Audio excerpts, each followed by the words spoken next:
Ma ikkagi tagasi mõeldes too aeg elasin nagu suht pilve peal, et vaatad, käid tänaval ringi, kõik on tore korras, keegi ei kakle, kõik on viisakas. Reaalsus on see, et ikkagi koduseinte vahel toimub üht-teist on ju, et seda lähisuhtevägivalda on ikkagi päris palju. Ütleme, kui midagi välja tuua, siis ma arvan, Eestis täna üks põhilisi probleeme või probleemtekitajaid on tegelikult alkohol, et alkoholi tõttu ja narkootikumid samamoodi tekib nagu väga-väga palju pahandust, et olgu need liiklusõnnetused, olgu need mis iganes peksmised kodus, väljas, kuskil baaris on ju, et need olid nagu väga-väga palju oli nüüd. Me oleme viimasel ajal võtnud ka tegelikult väga palju inimesi erasektorist, et meil ei pea otseselt olema tegelikult politsei tausta ja tegelikult need inimesed saavad väga edukalt oma ülesannetega hakkama. Et kui ihukaitse tuleb tööle, siis ta alustab traditsioonide kohaselt siis väliskülaliste talituses, mille üks põhilisi ülesandeid on siis väliskülaliste kaitse.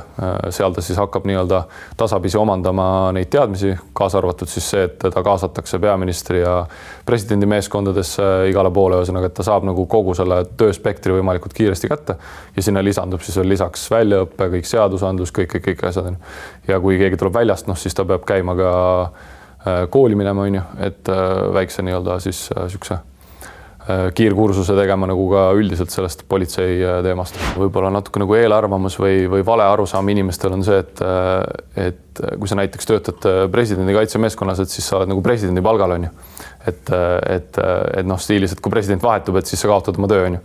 Et tegelikkus on nagu ikkagi teine, et laias laastus meie ikkagi teeme oma tööd edasi, et vahet ei ole, kes see kaitsealune on, et siin peaministrid vahepeal vahetus nagu päris tihedalt, aga meie nagu nii-öelda töö jääb samaks, et lihtsalt tuleb uus inimene, kellega töötada, on ju, ja lõpuks me oleme nendega kogu aeg koos, on ju, ja siis me proovimegi nendega nagu kohe algusest peale nagu väga head suhted luua, et oleks väga selline hea ja professionaalne suhtlus omavahel ja et me lõpuks nii-öelda täiendaksime teineteist ja ei takistaks siis nii-öelda töö tegemist, on ju.